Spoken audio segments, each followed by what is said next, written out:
Baruch Tov, good morning. Today we'll be talking about the chosen of the chosen, which of course is going to be referring to the tribe of the Levites. We've been talking this week, looking at the Parashah Bamidbar, and it's been talking about each of the tribes, their positions, how they were formed, with whom they were formed, what their census was, and how they moved in the march and so forth. Today we look at the tribe of Levi, and they were not counted with the rest of the nation. They were set apart. There was a census of the Levites, but it was done in a different way. And today we'll be looking at just insights related to the tribe of Levi, why they were set apart, what was the purpose, and how does that relate to you and I? Can you be a Levite? Can I be a Levite? Is it possible for us to do that? Yes, and also no, of course. And we'll be exploring what this means for us spiritually. The Jewish people are the chosen people, not Christians, there's no such thing as Messianic Gentiles. There's nobody chosen except Jews. And inside the Jewish nation, which is the only chosen people, there is a chosen within the chosen, and that, of course, is the Levites. And they're the ones who had charge of the tabernacle, the service of the tabernacle, taking care of things related to that. They were the assistants, if you will. They were the physician's assistants to the Kohanim, who were the doctors, as it were. So we'll be exploring these commentaries, looking at this. There's a lot to say today from the Keho Tumash, in fact, and so we'll be diving into that mostly. But before we get there, I also want to say that yesterday, I forgot to mention, my apologies, yesterday was Jerusalem Day. Yesterday was the day in which Jerusalem was liberated during the Six-Day War in 1967. And so yesterday was celebrated as Jerusalem Day. Rebbe and I have had the privilege of being in Jerusalem once on Jerusalem Day, and it's very interesting. It's very exciting. The city was packed with people, particularly school kids. All the schools. I say all the schools. I don't know if every single school, but there was a lot of school children. Their classes came to Jerusalem. And little kids, elementary school age kids, wandering around with their teachers and so forth all over the city. And they're wearing little paper crowns on their head. It was really, really cute. But it was an exciting day because it was basically 2,000 years since it had been liberated, and Jews had been basically allowed to even really go there. And so that happened yesterday. Today is the liberation of Hebron, which actually also occurred during the Six-Day War. And also today, for those of us, particularly in America, today is D-Day. Today is the day in which the Allied forces, principally led by the United States, but also included landing forces from the United Kingdom, Canada, and then, of course, elements from the French and other nations, landed on the beaches of Normandy and to begin the invasion of Europe, to set Europe free from Nazi control. So that's D-Day. That is the anniversary today. So lots of things to remember, to celebrate, to thank God for. So good morning to you, Peaches. Glad you're here. Welcome to the program. Glad to see you, Thomas. Looking so very much to see you and your family here very, very shortly. Michelle, hello to you. Glad to see you. I'm sure Kriston is on here somewhere. Anthony Collins, good morning, sir. Buenos dias to you as well. Who else we have? Sergio, good morning, Sergio. Glad you're here. Who else do we have? By the way, before I go any further, some of you probably know this already, but I haven't mentioned it in a while. We have a WhatsApp chat group for those people who are dedicated to the Lapid Judaism movement. There are several groups, in fact. There's a general group for everybody, and then there's the men's group and the women's group. There's a children's group for those who are involved in children's ministry and parents who want to get involved in that. And there's an international group for those of you, and it's only for international people. So a lot of people want to join the international group, but if you live in the United States, you really should not be on the international WhatsApp chat. But for those who are outside the United States, there's an international chat, and there is a youth chat So if you have teenagers and they want to talk with other teenagers who are part of the Lapid movement, then we encourage you. If you want to learn about any of this and get on any of these, you're not on what you're just not learning about it, then reach out to Keturah. She can send you a link. You can join the WhatsApp chat and all of that. So good morning to Keturah. Speaking of Keturah, good morning. Good morning to Nellie Grace. Glad you're here. By the way, I was ill, as you know, the first part of the week, and Zakin Rayford and Zakin Yigal have not been feeling well either. So we wish them a refuah shlema. I was not around them. It's not my fault. So I'm just saying. Let's see. Crystal, good morning. Shoshana, good morning. Sarah Yokanon, good morning to you. I hope you're doing great. Hector, good morning. Who else do we have here? Hector, can't wait to see you guys. Look forward so much to seeing you as well. Baruch HaShem. Let's see. Who else we have? Oh, there's Zakin Yugal. Good morning, sir. Good morning, Kelly Allard. Hope you're doing great. And Leah. Good morning, Leah. Hope you and Shmuel are doing fantastic. Sarah Rose Steckley. There she is. Hope you and Justin are doing fantastic. Can't wait to see you guys again. Emmanuel, holding down the stronghold of Lapid there in the coastal regions of Africa. Good morning, Ahava. Hope you're doing great. And Sarah Merritt, hope you and Shane are doing well. Jennifer Murray, welcome. Glad to see you. So glad to have you this morning. Madiyahu, there he is. Eliezer, there's my man. Former Marine, machine gunner, forced to be reckoned with. Good morning, Ami. Hope you're doing great. And Ariella Raffaella, good morning to you. There's Corin from Deutschland. Speaking of Germany, setting Germany free. There you go. One of these days, we're going to go to Europe and go with Corin and Moshe to Normandy. That's going to be amazing. I can't wait to do that. Lantern Lights, good morning to you. And who else do we have?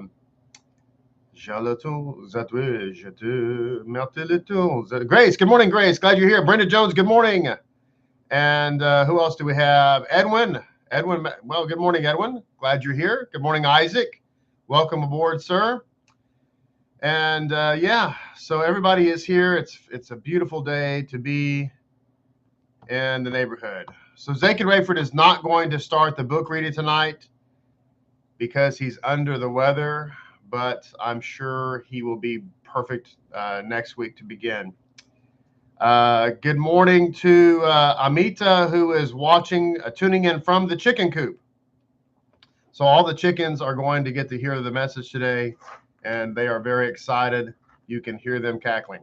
All right, so let's dive into the insights here. I wanted to share this insight from the Keho Tumash, and it says the appointment of the Levites. The Levites were appointed to take the place of the firstborn. Originally, the firstborn of each family was destined to be the priest of the family, if you will.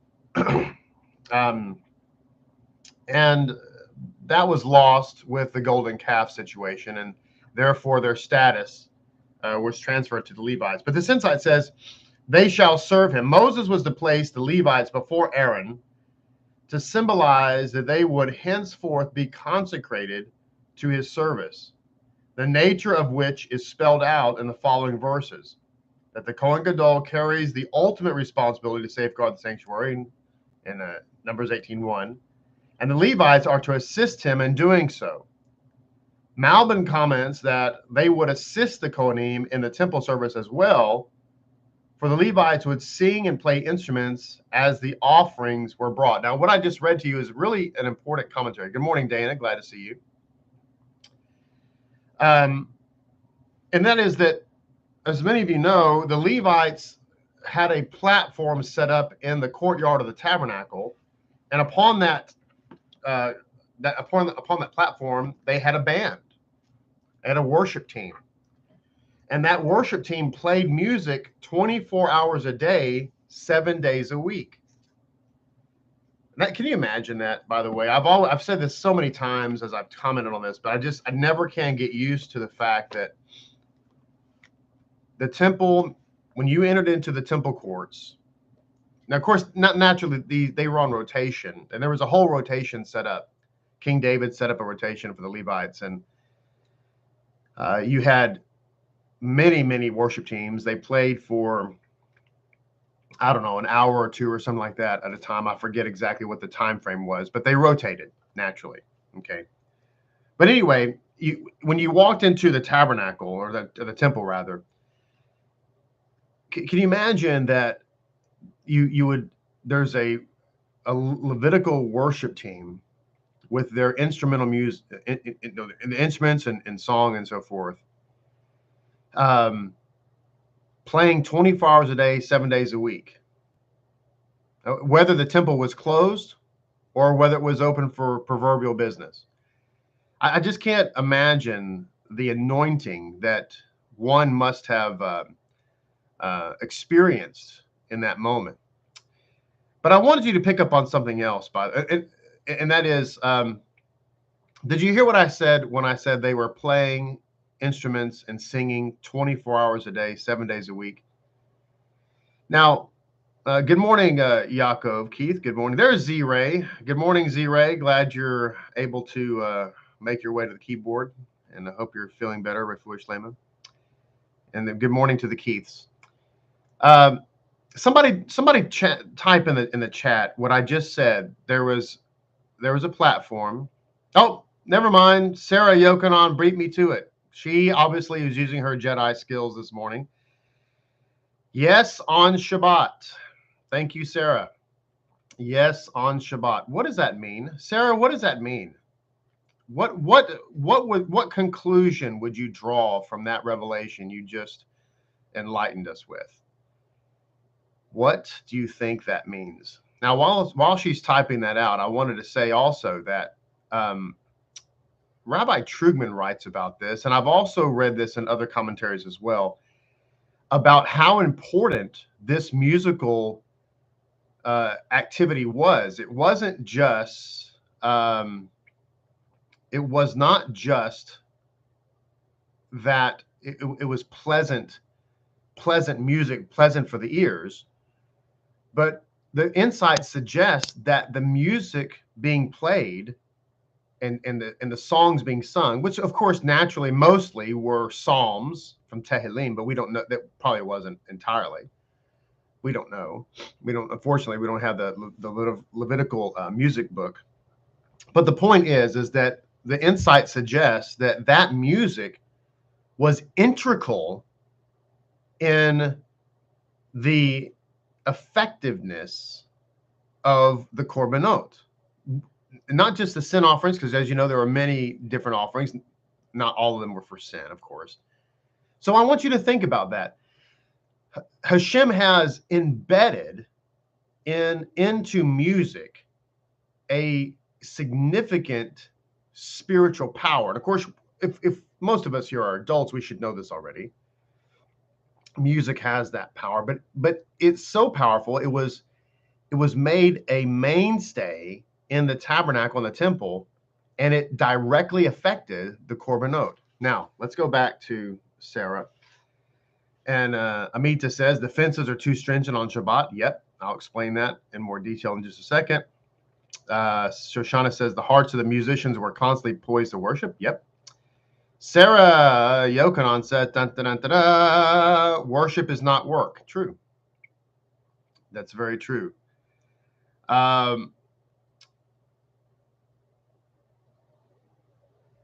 The Yosef says, I'll come back to your question in a second, Yosef. Just 1 second.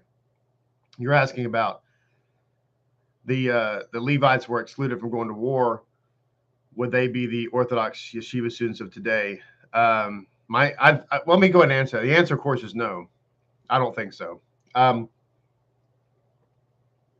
course, it's my nature to have the opinion I'm about to state right now, because I'm a former Marine, and I have no problem going to war. Even now, in my more mature years, I would definitely go and probably enjoy it. I know it sounds really weird, but Marine Corps. And I know I'm not kidding. But anyway, I think personally that the yeshiva students and so forth, they're not just yeshiva students, by the way. These are, anyway, I'll put that aside. The Haredi Jews who don't want to serve in the army, yeah, I'm not a fan. Not a fan of that at all. Jews are supposed to be warriors. And since there's not a temple right now, there's no functionality for Levites. So you can't claim I'm a Levite, therefore I can't go to war. So basically, if everybody has to go to war and you don't, yeah, I'm gonna have to say that makes you like you're shirking your duty, you're like a coward, and you need to man up. Go to war. David did. So there's that. I have no use for people who refuse to go to war when it's your duty. Okay, it's your duty to do so. Doesn't mean you like it or you want to, or you don't have to have the Marine craze where you're like, this would be fun, but you do. Everybody else is going, and you're the one who doesn't want to go, and you're an able-bodied person, able-bodied man. I'm talking to men here. Okay, I'm not talking to women. I'm talking to men. Yeah, you need to man up. Okay, suck it up, brother. Hit the beach. D-Day for crying out loud. Let's think about D-Day. Okay. Anyway, I digress. Don't get me started on that because I get my blood gets a little boiled on that topic. But let's go back to the Levites, shall we? So the Levites, yeah. I'm sorry. I'm sitting here thinking about how mad that makes me. The work on Shabbat thing. Yeah. So here's the deal. Thank you, Sarah, by the way, for your insights, and thank you for using your Jedi skills. Your training is serving you well. Now, if the Levites were playing instruments and singing and so forth on a platform in the temple courts on Shabbat, what does this mean? It means that playing musical instruments and singing and having music and so forth and so on Shabbat is not a violation of Shabbat. Period. A lot of people, Jews, have been told that playing musical instruments is forbidden on Shabbat. Is that true? No. What? If it were true, it would have to have been always true. Buying and selling on Shabbat is forbidden, and it has always been forbidden. Okay?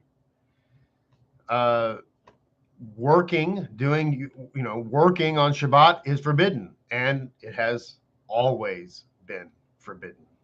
Okay? There's no such thing as things that you used to be able to do on Shabbat, but now you can't. There's no category like that, right? So you used to be able to play musical instruments on Shabbat back in the day when the temple existed, but now you can't. That doesn't exist. Okay, so what's going on? All right. If it's so important, right? If musical instrumentation plays such a crucial spiritual role in the temple service, then why is it forbidden today? I wrote a paper on this. I believe it's online. But let me, when I say online, I mean our website. Keturah, is it on our website, musical instruments on Shabbat? If it's not, please let me know, and we need to get that online. But anyway, I wrote a paper on this, and the reality is that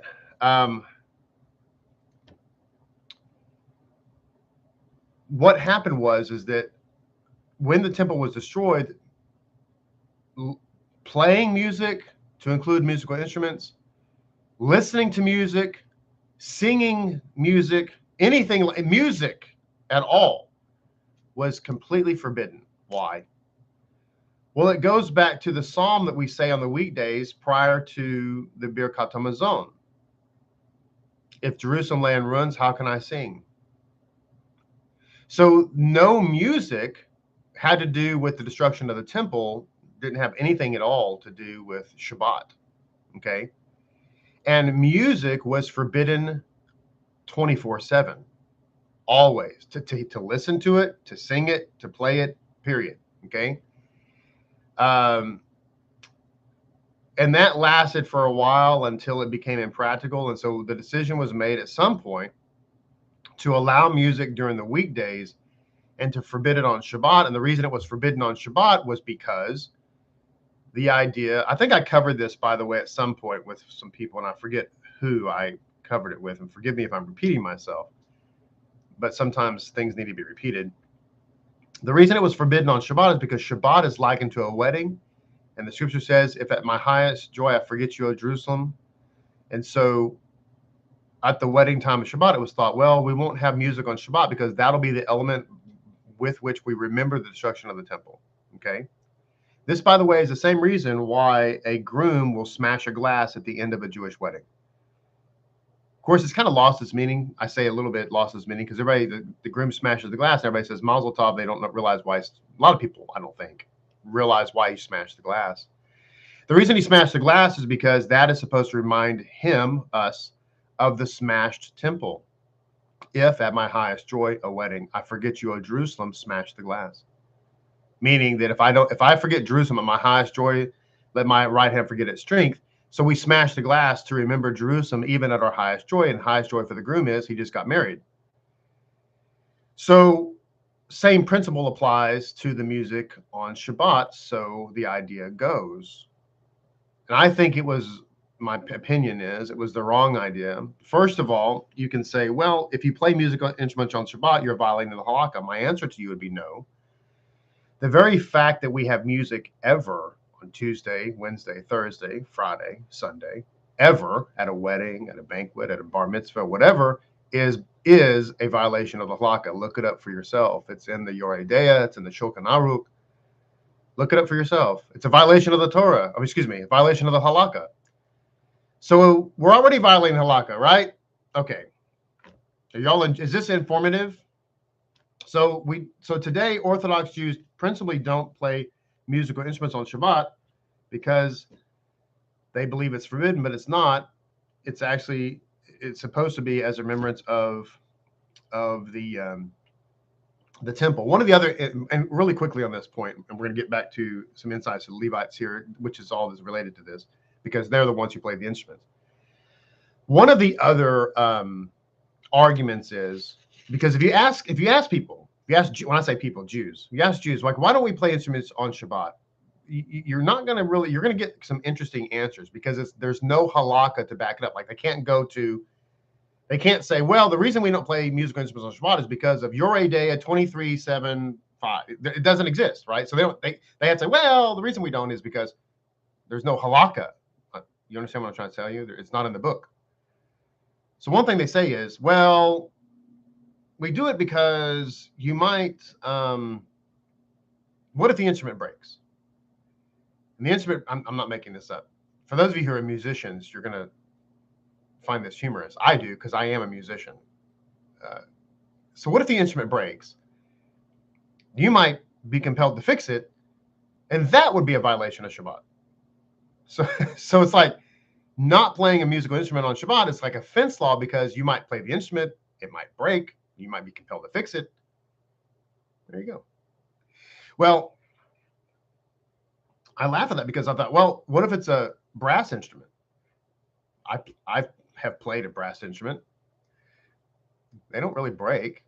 I mean, I guess if you like threw it up against the wall or dropped it off of a 10-story building, but they don't really break. I play the bass guitar. I've played the bass guitar for years. I have never had it break. I guess it could, in theory. I suppose if it did, you just put it down. That would be really, really weird. I've played the bass for a long time. I've never had it break. I play the harmonica. You really can't break a harmonica. Again, I guess if I put it under my truck and drove over it, it would break, or I threw it out the window, perhaps, maybe it might break. You really can't break it. So I think the whole break the instrument thing, if it broke, again, it's kind of like the people who say you should kosher slaughter a deer. I don't think you've ever left the city. I think that you think that Central Park is the great outdoors. You've probably never seen a deer except on National Geographic, and they look cute and sweet. I think people who say stuff like that have never played instruments. I mean, I know people who've played guitars, and do guitar strings break? Yes, rarely. They can. I've also known professional guitar players who, when a string broke, they just kept playing. So anyway, but now you know it's not a violation of the Shabbat. There's a lot more I could say about this topic. I wrote a paper on it. You can read the paper. But I think suffice to say the Levites played instruments and it was important. Okay. Shoshana, my trumpet never broke, nor her clarinet. Shoshana also plays the flute, by the way, quite well. Madiyahu, did your Guitar Hero on Nintendo break one time? No, that's a real bummer, especially when the power goes out.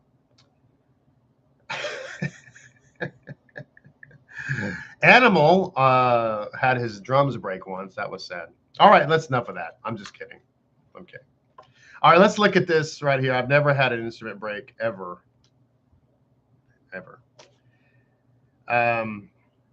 Bring forth the tribe of Levi. The Levites were singled out from among the rest of the Israelites to act as God's personal servants. Nevertheless, anyone who wishes to dedicate himself to the service of God can do so. He or she thereby becomes a spiritual Levite. Now, again, spiritually here, not literally. The Keho Tumash is suggesting that on a personal level, one can set themselves apart. It says, and they can even be a spiritual priest or even a spiritual high priest, regardless of his actual tribal lineage. Okay, again, you're not going to serve in the temple, all right? And you're not literally a priest, you're not literally Levi, but you get the point here. It says, as Rambam notes, not only the tribe of Levi can devote themselves completely to God, but any given person in the entire world whose spirit has motivated him and whose perception has enlightened him to set himself apart to stand before God, to serve him, has by this fact been hallowed as the holiest of the holy, and God will be his lot and inheritance forever and ever. And he granted the priests and Levites the expression hallowed as the holiest of the holy. This is applied in the Torah to the high priest, as is written, he separated out Aaron to sanctify himself to be holy unto HaShem. So we can set apart our own selves to be holy unto HaShem. To me, that's very exciting. I like to think of myself as a spiritual Levite, a spiritual Cohen, but that's just me. And of course, with that should come a healthy dose of humility as well, Baruch HaShem. It says the tribe of Levi did not serve God on their own behalf, but rather as representatives of the entire Jewish people. Okay. That's an important fact as well. So to be a spiritual Levite and to be a spiritual priest is somebody who has to be about not serving themselves, but serving others. Okay. In the book of Psalms, the righteous are compared both to palm trees and cedar trees. The righteous one will flourish like a palm tree. He will grow tall like the cedars in Lebanon. The Midrash, however, compares the Levite chiefly with the palm tree. The Baal Shem Tov explains why this is, and he says there are, in fact, two types of righteous people, exemplified by the palm tree and the cedar tree. The cedar tree has many great attributes. It's strong, tall, beautiful, but it doesn't bear any fruit. Similarly, some people study Torah and fulfill God's commandments perfectly, but do not share their spiritual wealth with others. Their efforts bear no fruit. Now, the palm tree, on the other hand, does not reach the degree of perfection the cedar tree does, but it bears sweet fruit that vitalizes all those who partake of it. Similarly to this are those people who give of time and energy they could have spent on striving for self-perfection in order to help others. Their efforts ensure that others too can become sweet fruit. Okay? Now, it goes on to say, of course, the first lifestyle is a bona fide way of serving God, and someone who follows it attains the rank of a Zadik. However, the Baal Shem Tov taught this is not the ultimate path that God desires. He wishes us to follow the example of the palm tree and to spare neither time nor energy to ensure that we bring benefit to others. So, by the way, this teaching of the Baal Shem Tov is what got him in trouble. Because in his day, which was in the mid-1700s, the idea of the ultimate holy person in Judaism was one who just studies the sources, studies the Torah, studies the Talmud all day long, and it was all kind of like knowledge and intellectualism. I'm not suggesting there wasn't any faith or love of God. That's not what I mean. But what I'm saying is that the expression of religious person was just study, study, study. And a lot of Jews did not have the affluence necessary to do that. They had to work for a living. So they didn't have time to just study, read. Some of them maybe didn't have that level of academic aptitude. And therefore the religious hierarchy got relegated to the elite, those who were more affluent, those who were more educated. The Baal Shem Tov came along and said, that's not what spirituality is about. Spirituality is about serving people. It's about joy. It's about bearing fruit. It's about helping others. It's about, kind of being charismatic in your worship and prayer to God.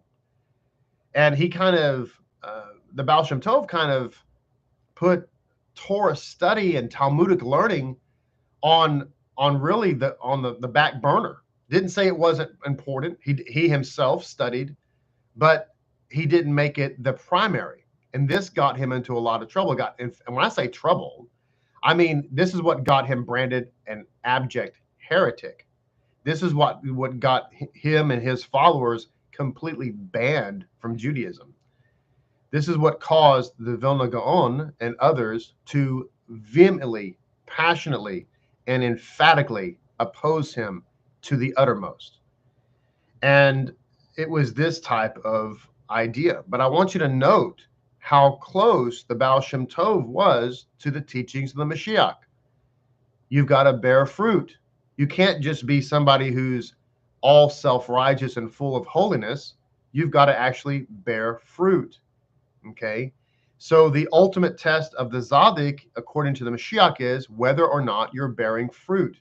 And if you're not bearing fruit, you're not useful. What does it mean, useful? Well, we're chosen. I started this program by saying only the Jewish people are the chosen ones. By the way, everybody's aware of the program The Chosen, which is terrible. Don't ever watch it. It's so bad. But the very title of that program is a fraud, because it's suggesting that those who believe in JC are the chosen. Okay, it's a replacement. The title is a replacement theology. Okay, the only people who are chosen are the Jews, us. Period. Okay, you can join us, but you can't replace us. Okay. Now, having said that, a lot of Jewish people have forgotten why we're chosen. We're chosen for what? We're chosen to lead the way. We're chosen to teach people how to follow HaShem. We're chosen to be the priests of the world. We're chosen to lead people into godliness. So therefore, we must bear fruit. We must bear fruit. We must be teaching people. So it goes on to say, this is what the path of the tribe of Levi, before there were other tribes with different ways of serving God, but the Levites embodied the value of the palm. They ensured that their service would be beneficial not only for themselves, but for every Jew. In this way, they showed us the path and provided us an example of how we can illuminate the entire world. Okay? As we saw previously, Rambam teaches us that anyone whose spirit has motivated him and whose perception has entitled him to set himself apart to stand before God to serve him has, by this fact, been hallowed as the holiest of the holy. Based on this, we might think that in order to lead a godly life, we must be on the lofty level of that Rambam describes. But we see here that this is not true. The Talmud rules that an agent can be empowered to accomplish, or cannot, an agent, someone that you assign as your agent, cannot be empowered to accomplish more than the one who dispatches him. So if the Levites are our agents, it means that we must have the spiritual power to do all that they do. And all of us are responsible for tending to the needs of the tabernacle. Thus, anyone, even one who thinks he's spiritually lacking, can be a spiritual Levite, that is a servant of God on earth. Okay. So it says they must guard the priesthood. It says the Torah makes it clear that different people have different tasks. One's path to holiness is another person's death, spiritual and physical. And just as the Israelites are divided by different roles, so it is for all the nations. Each one has a function and responsibility. So just saying that people are different, everybody's service is different. We need one another. Rabbi Singer is fond of saying that if you walk into a community, and what happens sometimes is somebody will walk into a community and say, man, they really need somebody to do that or this or that. And sometimes we can be critical. We say, I can't believe they don't have anybody doing this. I can't believe they don't have somebody doing that, whatever, right? But what you need to realize is that's why the reason that you saw it is because that's your position. And the reason that we don't have anybody doing it is because that's why God sent you. Okay? And so everybody has a role to play. Everybody has a part to play. Everybody is a member of the crew of the ship. And everybody has a position to fulfill there. So it says, I have taken the Levites. Now, God originally intended that the firstborn of each family perform the priestly service, but he selected the tribe of Levite for this service only because, unlike the firstborn, they refused to participate in the sin of the golden calf. From this, we see that a person who was not born into spiritual elite and was not originally destined for the highest levels of divine service can ascend to those levels by virtue of his merits. A businessman, for instance, need not think that he is excluded from in-depth Torah study. So again, this is not about a spiritual elitism. Anyone can ascend to this level. So I start out saying that the only people who are chosen are Jews. Yes, you might be watching this program and you might be thinking, well, that's really frustrating. I think it's racist or whatever because I'm not Jewish, and et cetera, et cetera. And you've been told your whole life that you're entitled to be chosen just because you have faith or whatever in God. Well, look, by the way, this is where all this entitlement mentality comes from. It comes from the church, in case you're wondering. So you look out in society, man, everybody seems so entitled these days. Where does that come from? The church. This is where it comes from. It comes from the pulpit. But anyway, I digress. So if you're not Jewish, don't be discouraged, be encouraged. You want to become part of the chosen people, then become part of the chosen people. Okay? It's like anything else in life. If you want the benefits of whatever, then you have to join the program. If you want to have all the benefits that your LA Fitness Center or whatever, some big workout facility that has racquetball and tennis courts and all the machines and all this other spin classes and all that other kind of stuff. If you want the benefits of that club, then you have to join the club, right? I mean, isn't that true? I mean, everybody that's in the club enjoying the benefits of the club have become members of the club. But spiritually speaking, a lot of people want to be part of the chosen people, but they don't want to join the chosen people. They just want the benefits of the chosen people. And life doesn't work that way. And we would do well to help people to understand that this life just doesn't work that way. And that I think that'll go a long way in healing our society when we straighten up that message. It goes on to say, as mentioned, we can all join the legions of the Levites in a spiritual sense by nurturing our intrinsic connection to God. This connection is not affected by any variations in time, age, or environment. It thereby enables us to know him in all of your ways, down to the mundane aspects of life that a mature adult shares with the smallest child. We can all know God. We can all join his spiritual elite. How? By connecting with God. Everyone is eligible. End of our Aliyah today. Hope you enjoyed the information. I hope it was meaningful to you. I hope it was educational to you. Thank you so much for all of your participation and joining in. Please be sure and subscribe to this channel. Like this video, if you would please, and watch our other videos. You know, we have lots of content on this channel. Maybe you haven't seen some of our other content. I want to encourage you to take a peek at it, take a look at it. If you've missed some of the drashes, so maybe you've recently joined the channel and you haven't listened to the drash, I encourage you to do that. Some of you were not around around this time last year. Rabbi Singer and I had just come back from Israel, and I did a series on Samson and the judge of Israel. If you haven't seen that series, I want to encourage you to go and take a look at that. Just use the search engine or search tool rather on the channel to look up Samson. And then after I did the series on Samson, I did a series on David and Goliath, and then another one on the idol of Micah. Anyway, it was all of that was born out of the trip that we took to Israel this time last year. So those are just things that I want to encourage you to take a look at. I think you would enjoy the content there. And if you've never really taken a deep dive into Samson, I think you might enjoy that program. So in any case, God bless you. Look forward to seeing you tomorrow. Zake and Rafer will not be here this evening. My apologies. We will see what we can get done. I'm not sure if the Rebbe is going to be a part of the program today. I think she may wait until next week just to kind of get things in order. So we will see, everybody. It's been a rough week for everybody. So God bless you. Shalom Aleichem. Look forward to seeing you tomorrow. Until then, be richly blessed.